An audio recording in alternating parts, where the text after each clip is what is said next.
करुण कृपा चैनल के माध्यम से जीवन का सर्वोत्कृष्ट लाभ सत्संग लाभ प्राप्त कर रहे हैं। आज भक्तमाल से आपको भुवन सिंह जी की कथा सुनाते हैं। उदयपुर के राणा के एक दरबारी थे भुवन सिंह जी चौहान। ये बहुत ही शूरवीर होने के साथ साथ परम वैष्णव थे और भगवान के अनन्य भक्त थे। इन्हें राणा जी ने 2 लाख रुपए वार्षिक आय वाली जागीर दे रखी थी।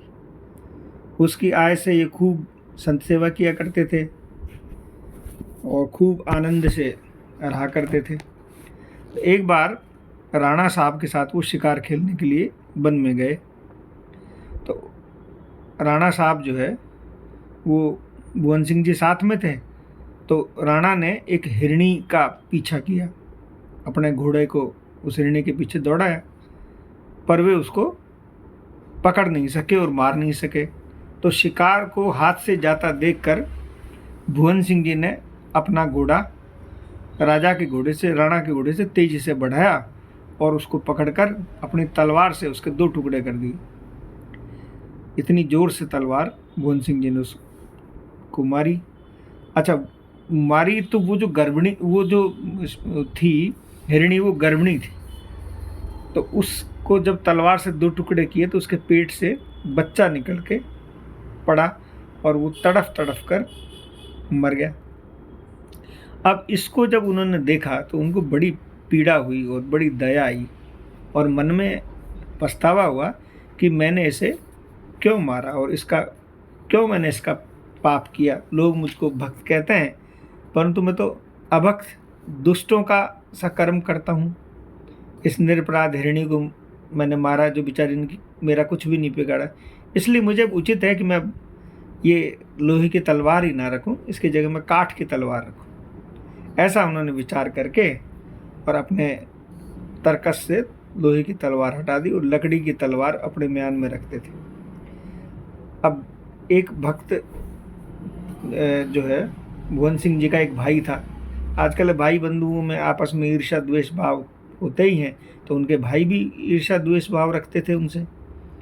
तो उसने देख लिया कि उनकी तलवार तो लकड़ी की है।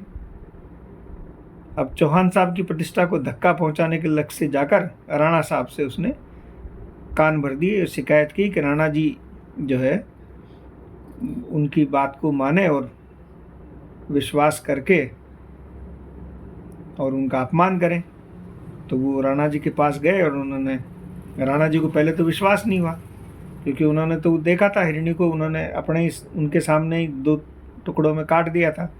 तो ऐसा कैसे हो सकता है, लकड़ी की तलवार से थोड़ी कटती है। और उन्होंने सैकड़ों कसम खाई। तो तब राणा जी पे बड़ा जोर दिया। तो उन्होंने कहा कि अगर तलवार लकड़ी की ना हो और मैं झूठ कहता हूँ तो मुझे आप मरवा डालिएगा। तब राणा जी ने राजभवन के बगीचे में एक गोष्ठी रखी, रखी पार्टी। तो उस पार्टी में मंत्री, सेनापति आदि मुख्य लोग एकत्रित हुए और भोजन का प्रोग्राम था। भोजन करने के बाद सभी लोग सभा भवन में बैठे। तब राणा साहब ने कहा कि देखो किसकी तलवार सबसे अधिक चमकती है, क्योंकि उनको तो तलवार देखनी थी। और सर्वश्रेष्ठ सम्मानित किया जाएगा अगर जिसकी तलवार बहुत जोरदार चमकती हुई दिखाई दी। तो सब अपनी तलवार निकाल कर दिखाने लगे। तो राणा जी ने अपनी तलवार दिखाकर सबसे पहले शुरुआत की। फिर सभी सरदारों ने अपनी अपनी तलवारें निकाली। अब जब भुवन सिंह जी की बारी आई तो भुवन सिंह जी तो मन में सोच रहे थे कि मेरी तो तलवार कास्ट की है, अब पर क्या किया जा सकता है। राणा ने कह दिया, तो जब सभी दिखा चुके तो उनको भी दिखाना। तब राणा साहब ने कहा कि कहिए भुवन सिंह जी, आपका क्या विचार है। इसके उत्तर में मेरे तो दार की है, दार की मतलब लकड़ी की, ये कहना चाहते थे, परंतु मेरे तो सार की है, सार का मतलब उत्तम लोहे की है, ये उनके मुख से निकल गया।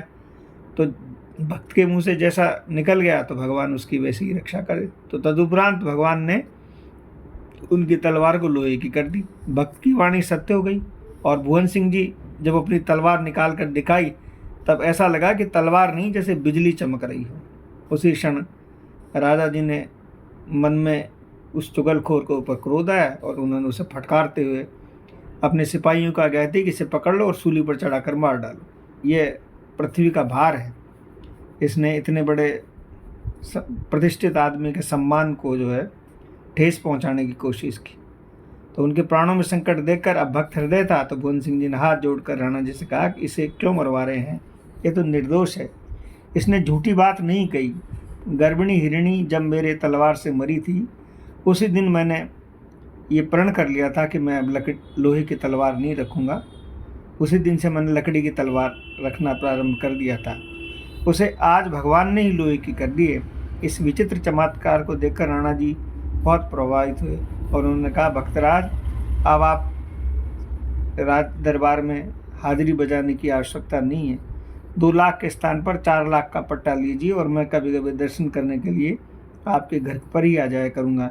मेरा भी इस संसार सागर से उद्धार हो जाएगा। ऐसे भक्त का मान राणा जी ने बढ़ाया।